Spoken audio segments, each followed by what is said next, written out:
Okay. All right. So what we're gonna do in this video is Ethan's asked me to break down one of the videos that I did. He's gonna ask me creative questions, why we did it, everything in between. Um, let's go. Um, Yeah. let's. Do you Still want to get you say to anything pull it before up. we share? Let me No, share. if you pull it Okay. up, and before we start playing, what was sort of obviously I produced this with you, so I know this context. But what was sort of the strategy behind this? Because obviously, uh, as much as you were very much that pure artist, and people came to you for your style and your storytelling ability, it's also that ability to tie it into it having a ROI, skirting that line between being that sort of business driven video, but also having that creative flair and that storytelling element to it. So when ABA came to us, what were they looking for? Or what was that strategy element they were looking for, that pain point, and how did you solve it through storytelling? Yeah. So this client he's a serial entrepreneur. He's a great guy. He's quite a bit of impact here in Australia, in Gold Coast, Australia. He's well known, really nice, lovely guy. I knew when he came to me, he already had a very well oiled operation. His business was, it wasn't necessarily that he was looking for more revenue. What he was looking for in this particular piece was he was looking for more talent. So he wanted to make it. He needed to have something in the HR process that would attract top talent. He wanted the top people working for him, and a lot of companies actually want this. And this is where brand stories can really help. But we didn't do this as sort of the story behind so much ABA. It was more of an impact sort of story of what is it like to work there. It was the view of the people that was working there. And so what we'll do is we'll watch it, and I'll break down some of the things I did in it. And yeah, I mean, you just ask questions as you go, Ethan, of things that you're curious Yeah, about, and I'm sure I will people do. will be I'll curious. chime in. Okay, so let's hit play. If the internet works here in Dubai. Started a law firm to provide an alternative to people that don't like law firms. I'm a lawyer because I have to be a lawyer, but I've got a business Are you to sharing the sound, Michael? No, I'm going to share a sound. I'm going to share a sound.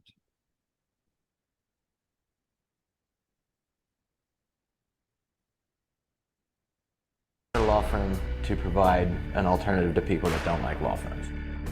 I'm a lawyer because I have to be a lawyer, but I've got a business to provide an alternative to what people expect. I picked clients that I believe there was no stopping their mission. Research is using 3D printing to offer fresh hope to breast cancer sufferers. Yep. With that build-up, what was the, I mean, or two questions. One, what was the sort of strategic or logistical decision behind introducing the clients this way? Was it people are? Yeah, so I know what you're going to ask. So the reason why we started it off with such high intensity at the front end, we know that the first 15 seconds determines whether someone, and with things like TikTok, it's getting even worse. So we know that if we don't grab them very, very fast, now you got to think in the terms of the eyes of someone scrolling, looking for a job. They're in that very much like click, attach, send, click, attach, send, click, attach, send. And I mean, that's what I did when I was younger. 17, I was just like click, attach, send. I was just sending CV off and not really even looking at anything. So I knew that if they were going to watch this, that the first 20-15 seconds needed to grab them. And so we wanted this client to feel like they were in a space. I mean, this is a legal firm. This is a, accounting, financial, legal sort of, client that is in a very, I would say, a very boring space. And so what we wanted to do is make it look as very innovative as possible we could do. And so putting the news on there, making it feel hype to the front was my way of sort of saying, look, let's grab them. We need to grab them. And we need to have this character that has this burning desire that's bigger than him just self-interest or self-gain. And that's what the whole piece is going to turn into. But it's all about him sort of helping other people. And the formula that we used for this particular piece was what I call the Cinderella formula. It's him being the fairy godmother and his clients being the heroes. And so there's a lot of psychological things going on there, because most people that are watching this, when they come in, particularly when you're looking for top talent, they're not just looking for money. They're looking for purpose. They're looking for purpose-driven companies. And so we wanted to set it up so that it had a very strong essence of purpose. And with things being on the news, it's showing the person potentially could be a part of this company. Significant steps being taken towards solving Australia's biggest plastic recycling operation. The local skateboard business is considered an industry leader with their electric boards. What's stopping us is literally finding these people wherever they are in the corners of the earth and saying, we can do great things together. How do I meet you? So the ABA group has had a massive impact on Belaseno. ABA group led us to receive a $1 million grant from the Australian government. It's not a very simple process, right? There's a lot of legal paperwork, tax issues, employment contracts, IP considerations, and it was very important for us to have a one-stop shop. We're such a technological company that we need to have people that know what they're talking about. Knew that the team could do something for us in the grant space especially. We had a boardroom meeting with the ABA guys and just went through everything from start to finish. Progress we're working on, how we're going to maximise that claim. Biggest one. Let me give you a pro tip, guys, right? Some of them images on them skateboards I did not take, but I still took the imagery and put them into the brand story because it elevated him, this guy. Because when you're doing impact stories, you can't make the person that's giving you the testimonial look bad. You've got to make them look great as well.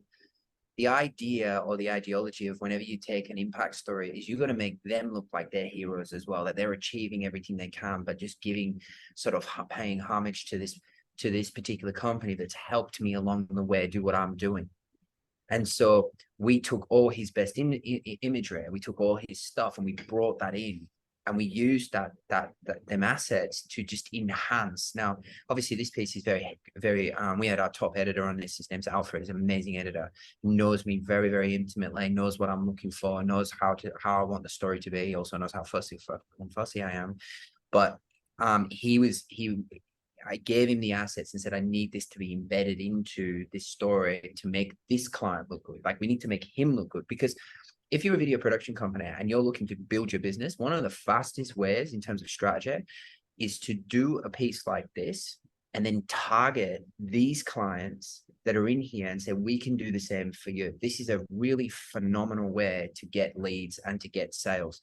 And it can really snowball out. Like impact stories are one of the fastest ways to generate leads. If you say, look, I'll do an impact story for you, and then you take 5 of their top clients, generally speaking, if they're willing to go on camera and they see themselves and they look great on it and they felt great on it and they're like, oh my God, I look amazing on this, I could do this for myself, then you can start to develop a conversation around, you know, using the story framework, finding out what their struggle is, finding out what their thirst is, have they got revenue, etc., etc. They got it now, is it now a later thing? All them things still apply. And if you join Clout Academy with us, we show you how to we have this thing called doctoring, which is our way of selling, but this is a phenomenal way to generate more leads. I'll just keep going. Any questions, Ethan? In terms of that, I think the extra question would be, obviously there's quite a few different locations there. How many days of production did this take?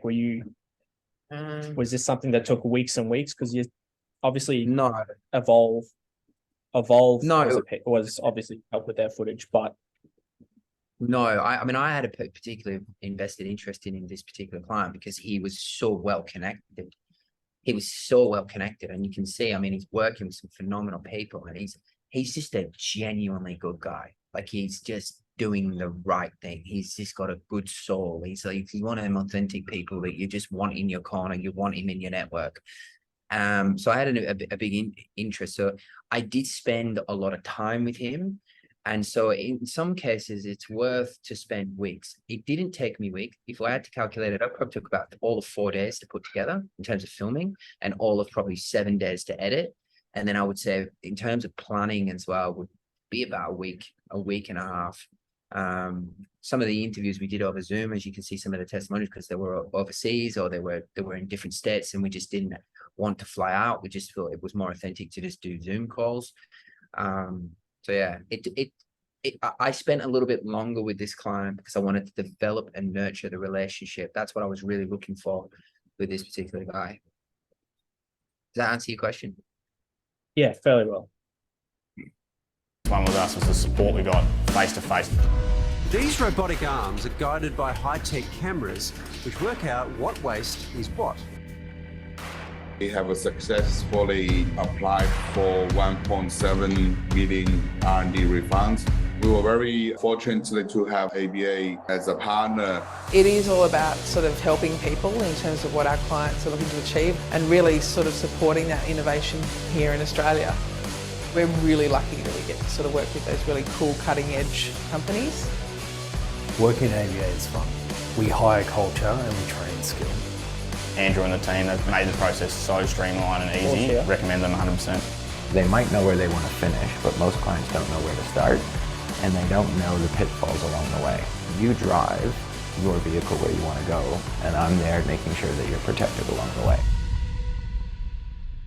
So the piece got put into their campaigns for HR. So it was basically a really HR piece, but there's multiple ways they can use this. Like if he ever goes on stage and does a speech around legal, anything to do with, you know, R&R or legal, anything, he can play this. He can use this in his email signatures. He can use this as sort of in his profiles.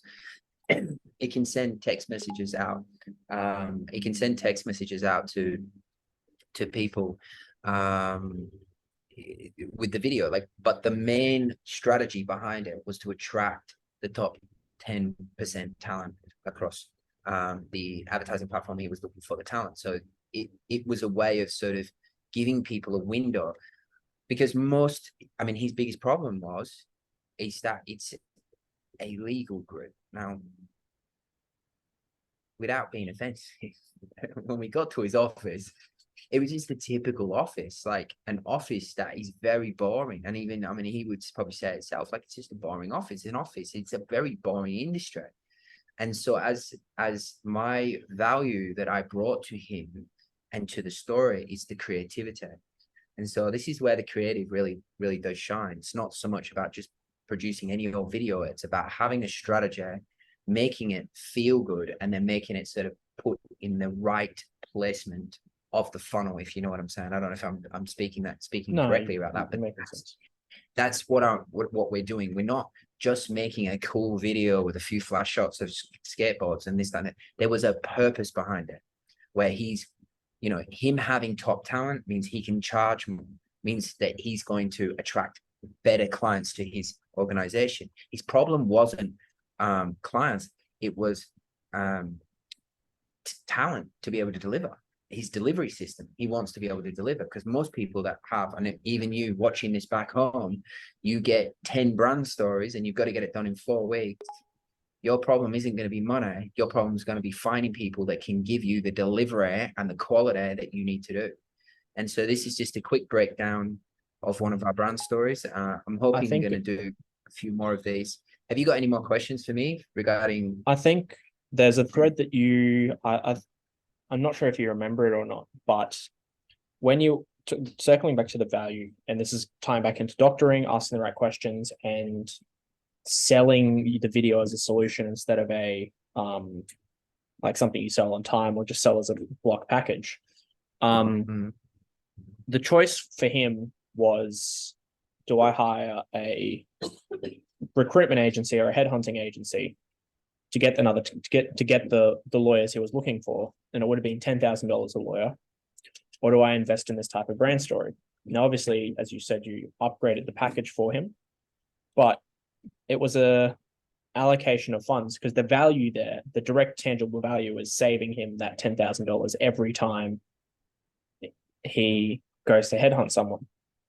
Yeah, he's and so that was an allocation of budget. A big part of his thing was that he wanted to sort of own his own HR system. And so we through our questioning that we do training the academy, through the questioning, what we did is we underpinned the real reason why he wanted to do this. Now, if you want to get away from that sort of human tripod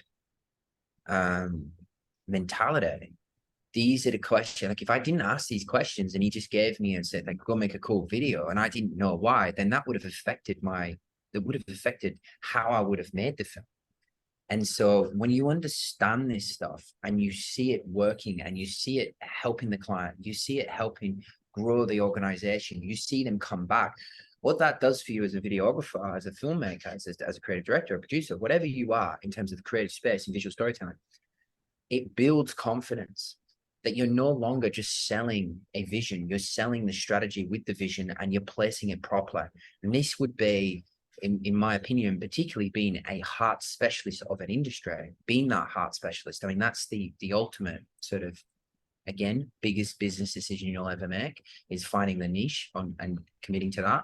But doing it in that way and then understanding your market so well. This is why niching down is so, becoming a heart specialist is the most important thing you can do and the most effective thing, because you'll start to understand that the whole industry is up against certain problems and they all have certain desires, and you can go in there with a very, very, very laser dialed in offer.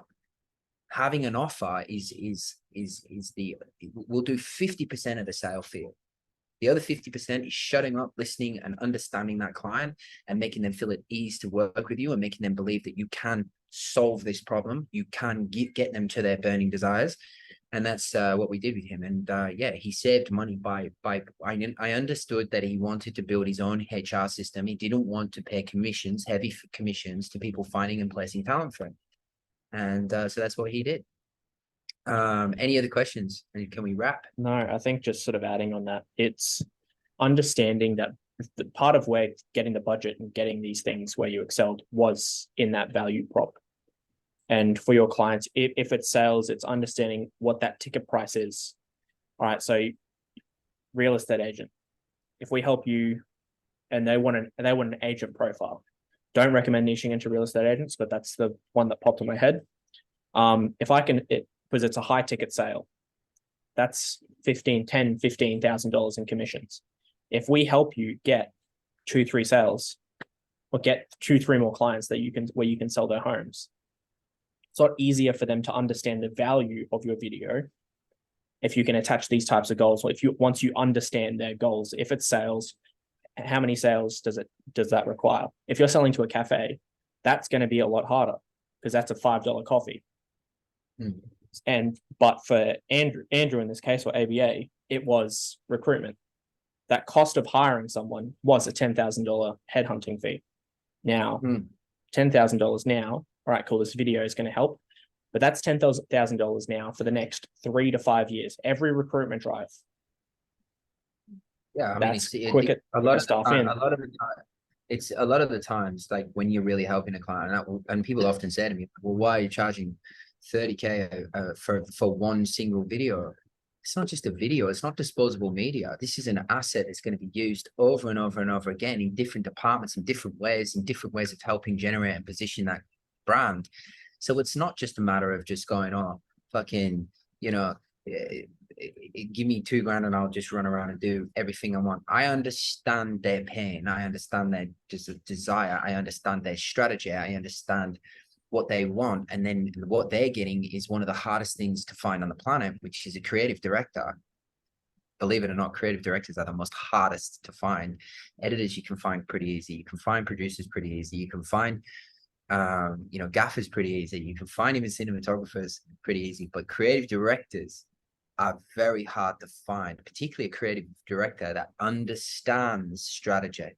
That is a very difficult thing to find. And so when you can develop that skill set around helping your client with creativity strategy, merge them two things together, you're going to have such a jam-packed value offer to them that they'll never want to let you go, and they'll pay you your price, because as long as you're getting them an outcome and making them money, or you're helping them achieve what they really want to achieve, which generally is time, money, and freedom,